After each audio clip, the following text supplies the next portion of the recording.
Ya, habíamos quedado la clase pasada en los circuitos hidráulicos. Estuvimos conversando un poco de los generadores térmicos. Pero ¿cuál era la característica en este caso que tenían los circuitos hidráulicos? ¿Se acuerdan? ¿Se acuerdan un poco la característica que tenían los circuitos hidráulicos?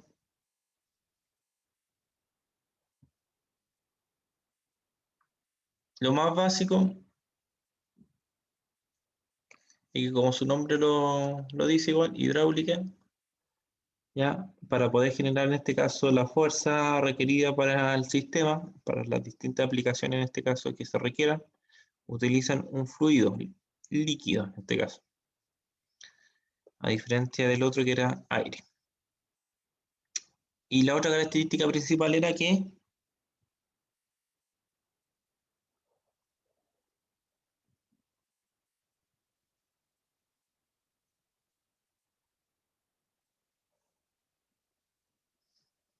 como el aceite es poco compresible, ¿cierto? Generan en este caso una buena cantidad de presión ya de forma casi inmediata, ¿ya? No se requiere comprimir y son utilizados en este caso para eh, aplicaciones donde se requiere una gran cantidad de carga. Hablábamos que podían llegar fácilmente a las 2000 libras. ¿Se acuerdan? ¿Qué más recuerdan?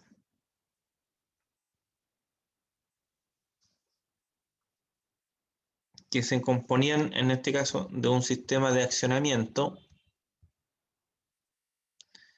ya, atrás, que se componían de un sistema de accionamiento que sería el cilindro XB, que es de doble efecto, la válvula correspondiente para su funcionamiento, la bomba que me genera en este caso la presión en el sistema hidráulico, filtros y algunos tipos de válvulas de seguridad, en este caso antirretorno, pueden ser también dependiendo del circuito, eh, reguladoras de presión o limitadoras de presión, el depósito y los diferentes filtros que en este caso se requieran, ¿ya? Tanto filtros de elementos externos, en este caso al estanque, como filtro interno en el estanque, ¿ya? Y filtro de retorno.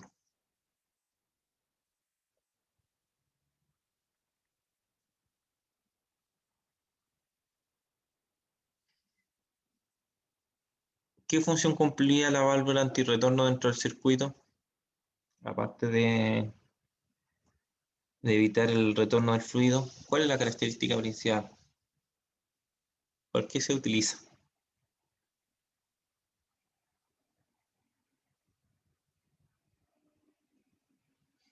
¿Qué pasa con un fluido cuando, por ejemplo, cuando se impulsa el fluido, ¿ya, cierto? Pasa por esta valvulita porque deja pasar el fluido en un solo sentido. Y, por ejemplo, a medida que voy enviando fluido al sistema, ¿cierto? Se genera una especie de retorno porque el fluido va a tratar de volver en este caso por inercia. Y esta valvulita, ¿qué es lo que hace? Sería como un sello. Claro, evita en este caso que el fluido se devuelva por la misma, se podría decir, cañería que se le está impulsando, ¿ya?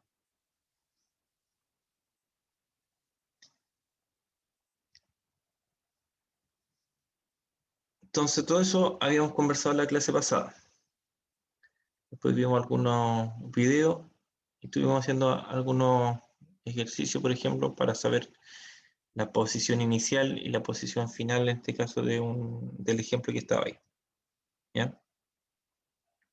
Y después, de acuerdo a algunas, en este caso, conceptos, relacionarlo en este caso con el elemento que correspondía, Y después terminamos con los generadores térmicos. ¿Cuál era la característica principal de estos generadores térmicos? ¿Qué tipo de equipos son? ¿Cuál es su principal característica?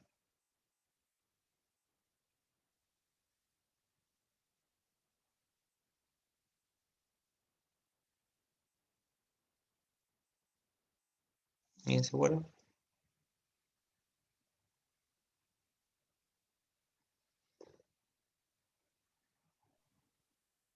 ¿Que eran eléctricos? No, no, no. ¿Cuál era su principal característica?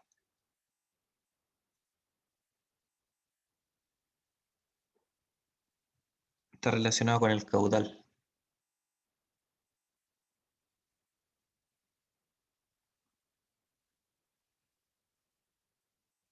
¿Cómo es el funcionamiento en este caso del caudal dentro de estos generadores térmicos?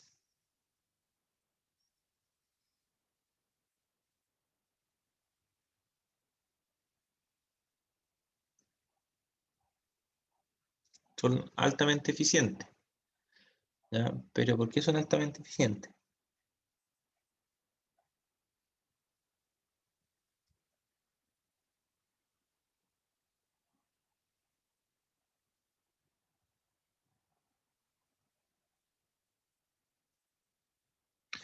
Eran altamente eficientes, acuérdense, porque independiente en este caso de la demanda exigida en el sistema, estos en este caso generaban ya siempre el mismo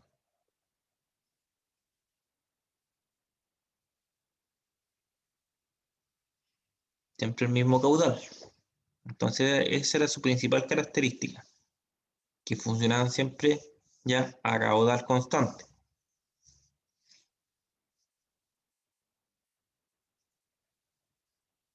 ¿Ya? Pero esta forma, en este caso de trabajo, de trabajar siempre con el caudal constante, ¿a qué se refiere?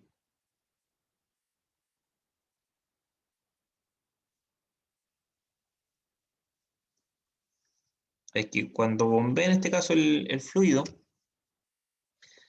ya voy a tener caudal en este caso que a presión, lo que me va a generar en este caso caudal a una cierta temperatura, pero también voy a tener, porque como es que un sistema cerrado, voy a tener aceite igual, y aquí ya pasa por el sistema de enfriamiento, y lo voy a tener en este caso con diferentes temperaturas.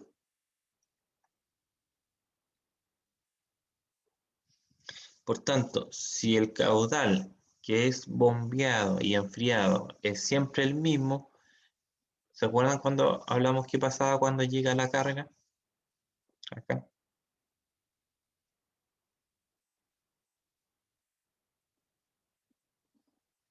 ¿Qué pasaba cuando llegaba la carga?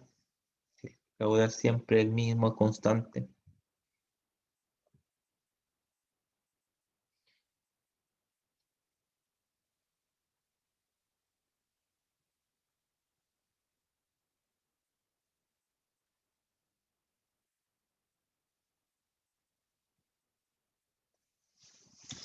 Se generan pérdidas de carga. ¿Ya? Se generan pérdidas de carga. Ahora, como estos generadores térmicos siempre generan son de caudal constante, y yo los requiero, por ejemplo, trabajar con caudal variable, ¿qué puedo hacer? Son de caudal constante, pero se pueden modificar. Le puedo hacer algún arreglo, algo para que puedan funcionar con caudal variable.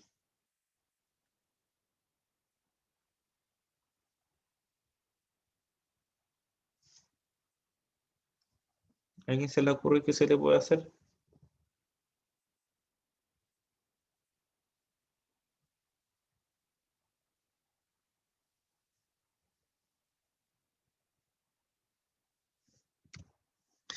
se diseñan con un sistema de bypass.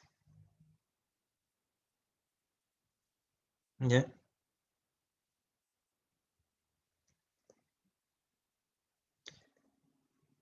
De esta forma generamos un falso caudal variable, que se llama.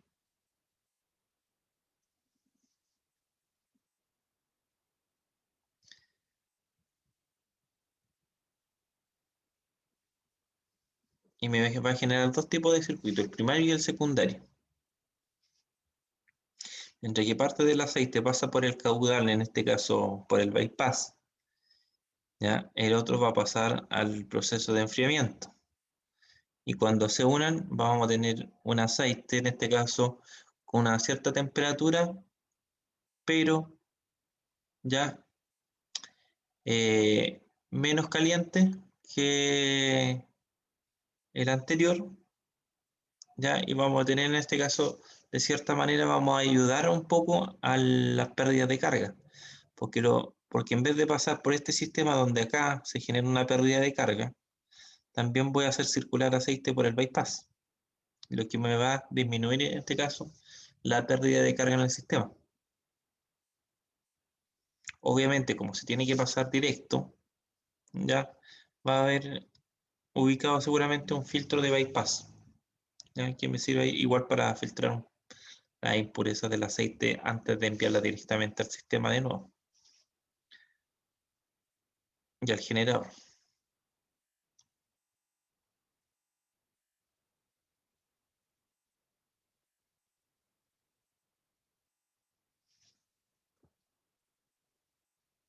¿Ya?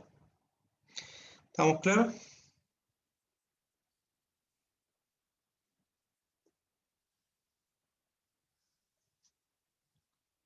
Sí, profe.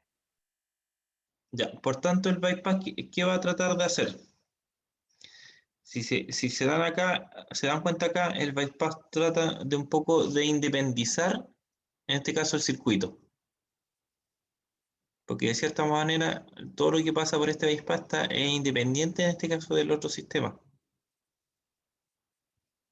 Por tanto, la función principal del bypass es permitir independizar el circuito entre sí,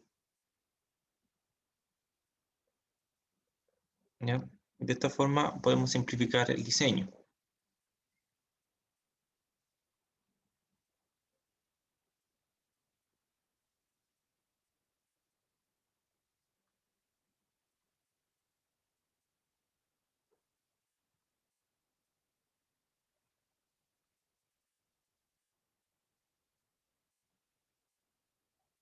¿Ya? Igual a los sistemas estos se les pueden incorporar otro aditamiento, otros elementos que nos ayuden de cierta manera a evitar, por ejemplo, el, la,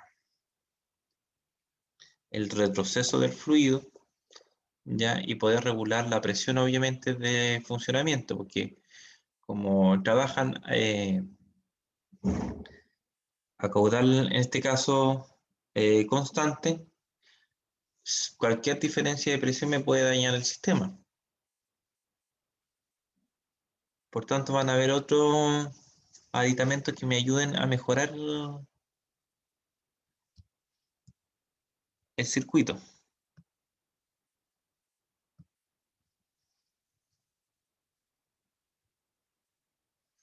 Por ejemplo, ahí tenemos un circuito hidráulico donde tenemos las bombas del circuito primario, tenemos bombas en el circuito secundario, y entre la primaria y la secundaria se encuentra el bypass, ¿ya? Por tanto, a eso se refería con independizar de cierta manera una parte del circuito, ¿ya?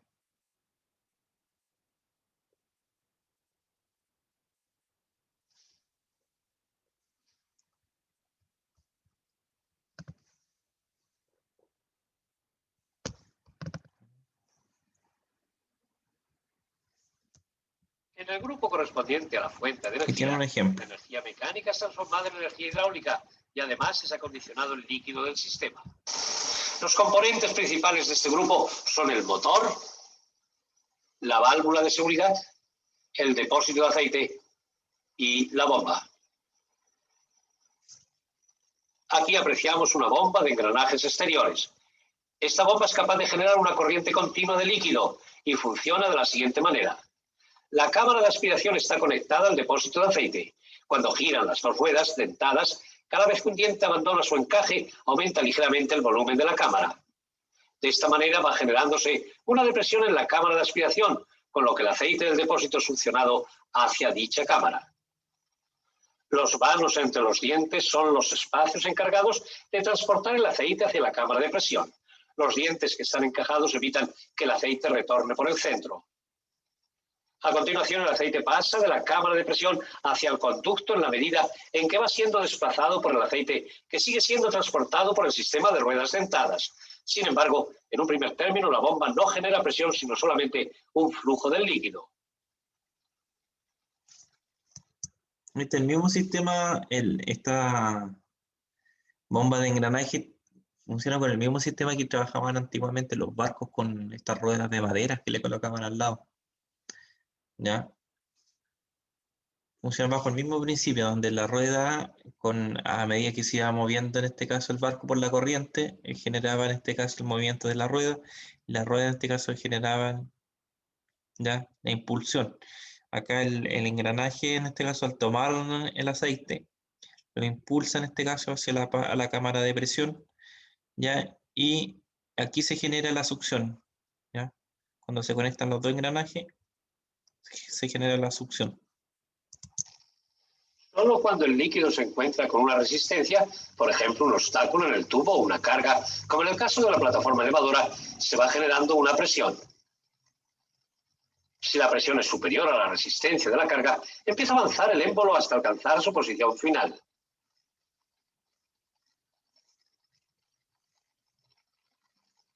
Si en estas circunstancias la bomba continúa transportando líquido y en consecuencia aumenta la presión, en algún momento se produce el evento, ya sea del tubo, de la bomba o del cilindro. Una válvula limitadora de presión se encarga de evitar este desenlace. Dicha válvula regula en función de la presión máxima de la bomba, es decir, únicamente deja libre el paso si dicha presión es máxima, con lo que el aceite es guiado nuevamente hacia el depósito. Por lo general, esas válvulas conforman una unidad con un manómetro. Esta bomba de engranajes exteriores genera un caudal volumétrico constante. En consecuencia, se trata de un sistema de bomba de caudal constante. ¿A qué se refiere, por ejemplo, que ahí dice que la bomba de caudal constante?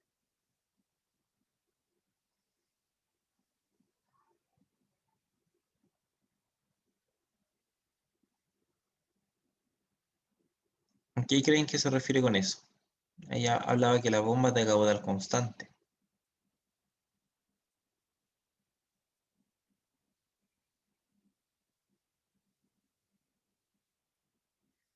Como el sistema de bombas de caudal constante nos permite la regulación, en este caso, de la presión del fluido. ¿Ya? Son bombas súper sencillas en este caso, ¿ya?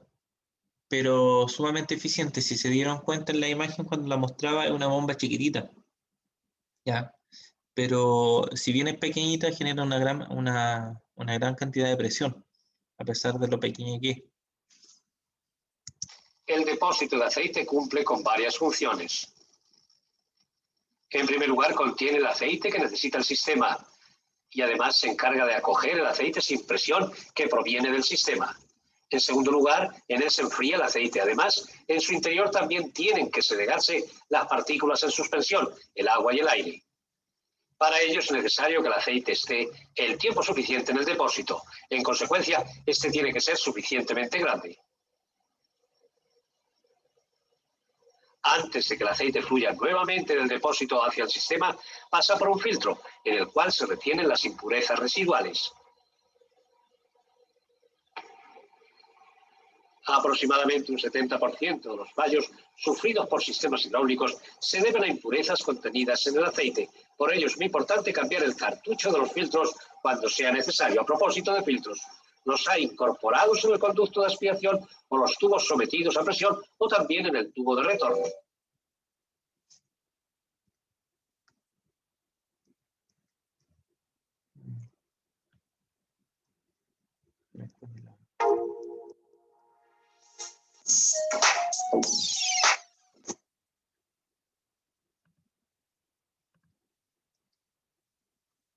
Ahí les quedó claro con el video, explica súper bien el proceso. Bueno, entonces con el bypass, ¿qué conseguimos? En primer lugar, podemos escoger de bombas de menor tamaño, ¿ya? Ya que la única pérdida de carga que tendrán que vencer las bombas serían las pérdidas del primario, ¿ya? Porque las del secundario se van por el bypass. Luego, el secundario, al tener únicamente que satisfacer la demanda de las unidades terminales, ya que el fluido pasa directamente por el bypass, podrá funcionar a caudal variable. Es decir, se le puede instalar una válvula reguladora de presión, sí. De esta manera se consigue, de cierta manera, desligar el primario del secundario.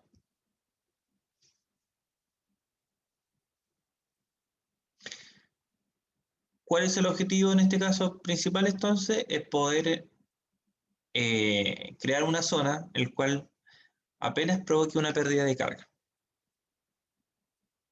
De esta manera garantizamos en todo momento que la circulación del caudal para esta zona va a ser, en este caso, inmediata. Porque no tiene que pasar por el sistema de enfriamiento, no tiene que pasar en este caso por el depósito, etc. Pero tiene su inconveniente, ¿ya? Que era como explicaban en la imagen, que si el aceite está con impureza, me va a generar problemas en el circuito. Por eso que se instalan ciertos aditamentos para evitar en este caso que pase eso.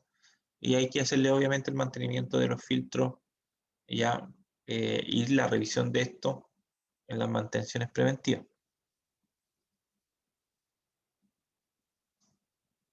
Ahora, en un circuito desacoplado como el que habíamos visto anteriormente,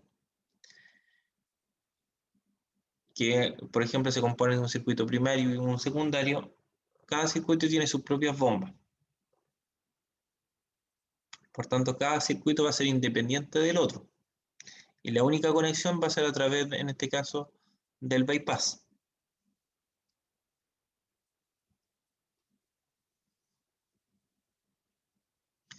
¿En qué se encarga, por ejemplo, de qué se encargaba el circuito primario? Acá.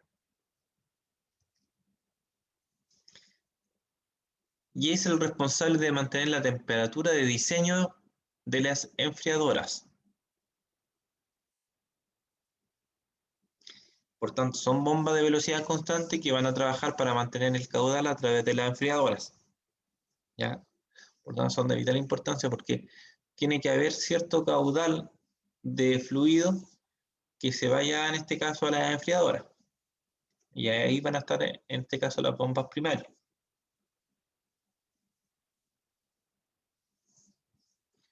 ¿Ya? Porque el aceite de cierta manera igual se tiene que enfriar. Y como estos sistemas son de caudal constante, ¿ya? Y constantemente están enviando fluido al sistema, que tienen que tener un sistema de enfriamiento, porque no solamente con dejarlo en el depósito va a ser suficiente, ¿ya? Porque la demanda de estos equipos de generadores térmicos es sumamente alta.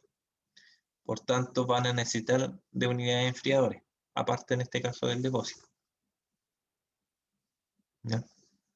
Porque el circuito, el aceite constantemente va pasando, o sea, no funcionan como los otros máquinas o equipos hidráulicos que tienen un depósito en el cual el aceite llega al depósito, eh, se mantiene ahí por un tiempo y vuelve a pasar al sistema.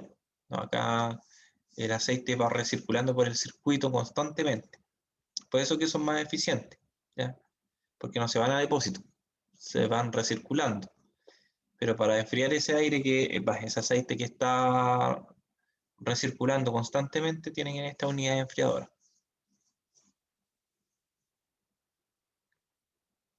El circuito secundario se encarga de distribuir el agua fría a través del edificio. En este caso, las bombas de circuito secundario son de velocidad variable. Se encarga de incrementar el caudal en respuesta a la pérdida de presión. y de reducir el caudal en respuesta a un incremento de presión. O sea, tienen esa ventaja de regularse cuando se requiere alta presión o cuando se requiere presiones un poco más bajas. Y a la vez garantizar en este caso la agua fría disponible para la carga, para así en este caso mantener el aceite refrigerado.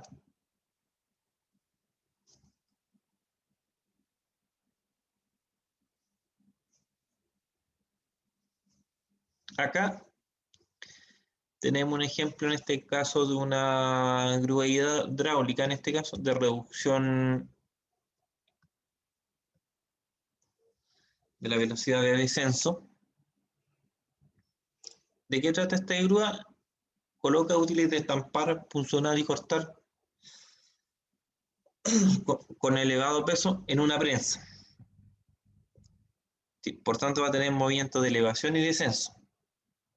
Y estos están a cargo en este caso de un cilindro, en este caso de doble efecto, en el que se podrá controlar la velocidad de descenso de la carga. ¿Ya? Y ahí habla que se barajan distintas soluciones para poder hacer este trabajo. Y una de ellas es el estrangulamiento en la ida o en el retorno. Pero lo que genera este estrangulamiento en la ida ya generaría una depresión por el efecto de arrastre de la carga. Y en el retorno crearía un efecto de multiplicación de presión. ¿Se acuerdan un poco de la simbología?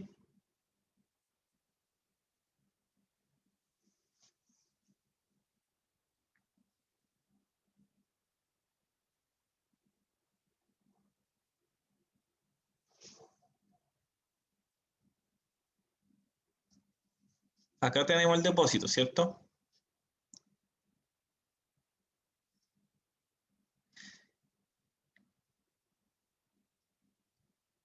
¿Esto qué es lo que Sí, es? profe. Es una válvula de seguridad. Ya, estas son válvulas de seguridad. Esto también se conoce como, de cierta manera, una válvula, una válvula de seguridad porque trata en este caso de evitar. ¿Qué es lo que trata de evitar esta?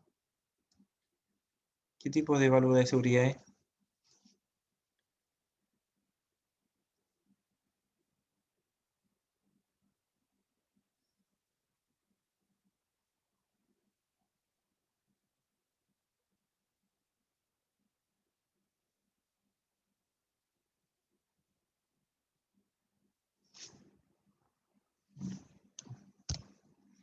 A ver si se acuerdan un poco de lo que vimos el semestre pasado.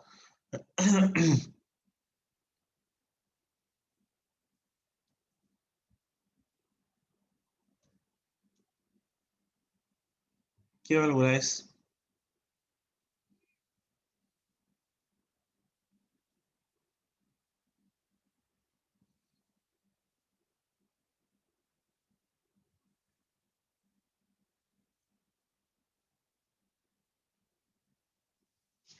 Limitadora, No me acuerdo, era una limitadora.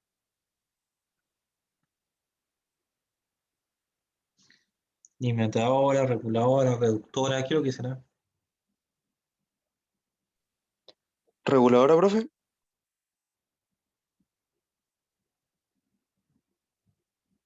Reguladora, El limitadora. limitadora. Limitadora, la flechita estaba hacia abajo y estaba desplazada hacia un costado.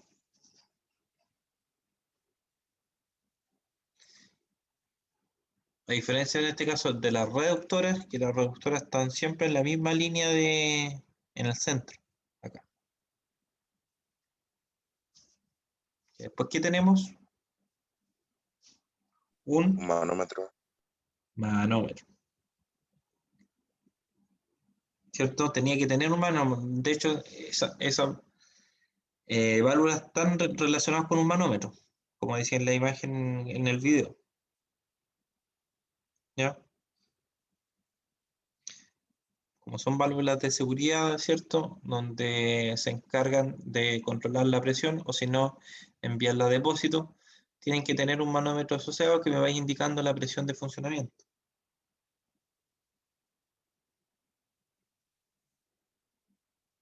Ya, después, ¿qué tipo de válvula tenemos ahí? De accionamiento.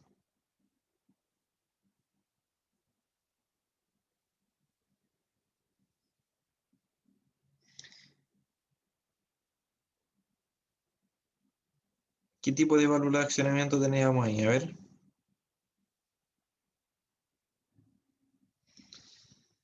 Accionamiento por, vean el dibujito ahí, Por palanca. por palanca, ¿cierto? Retorno por muelle. ¿Qué significaba la P? Que era una conexión de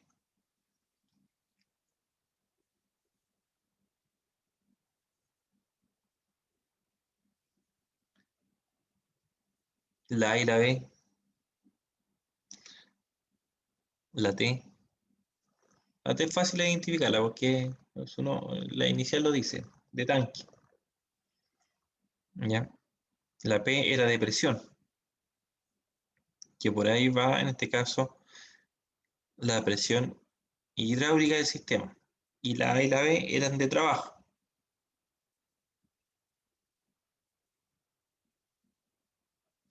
Ya después, ¿qué tenemos acá arriba?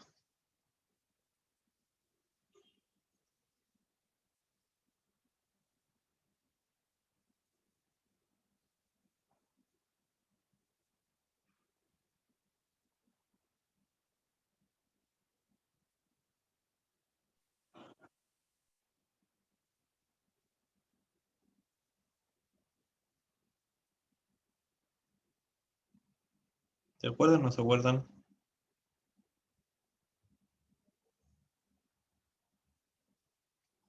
¿Qué dice que tenía que tener el sistema acá?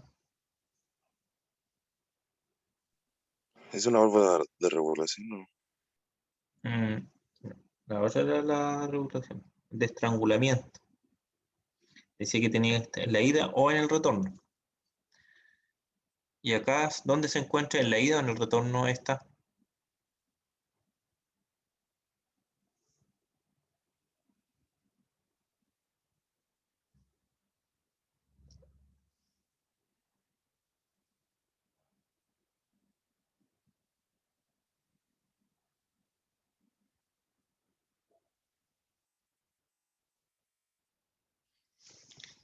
Ya.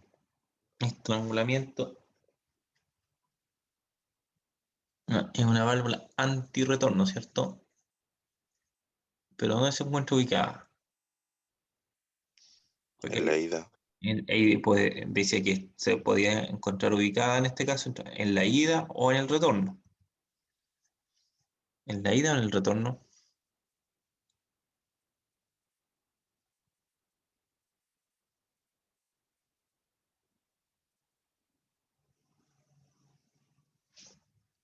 Fíjense cómo va. La presión pasa por aquí. Esto Está va en por el aquí. retorno. Acá se encuentra en el retorno. Pero si yo activo en este caso la válvula y paso a esta conexión, a la que está acá, la que está en el lado izquierdo, estaría en la En la ida. Entonces, dependiendo en este caso el accionamiento de las válvulas, va a estar en la ida o en el retorno. Bien.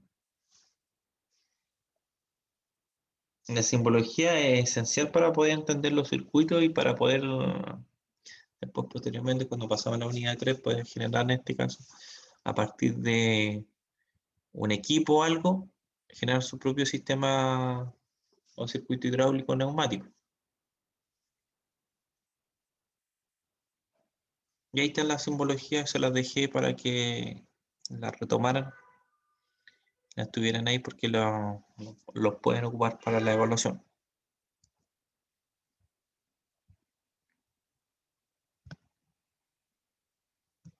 Después hay un trabajo, no sé si vos alcanzas a ver, te queda un minuto, se va a cortar y los conectamos en 10 minutos a las 9:20. A las 9:20 los conectamos de nuevo para que se procese la grabación. Creo que tienen que investigar un tipo de generadores térmicos. Yo creo que no lo van a alcanzar a hacer esta clase, lo vamos a dejar para la presentación para la próxima. 5 puntos para la evaluación 1. Los grupos de trabajo pueden ser de 3 a 4 personas y los tiempos de presentación son de 5 minutos máximo, ¿ya? Más que nada son presentaciones para la próxima clase. Investigar los tipos de generadores térmicos, su funcionamiento, un poco explicar ahí y en qué consiste.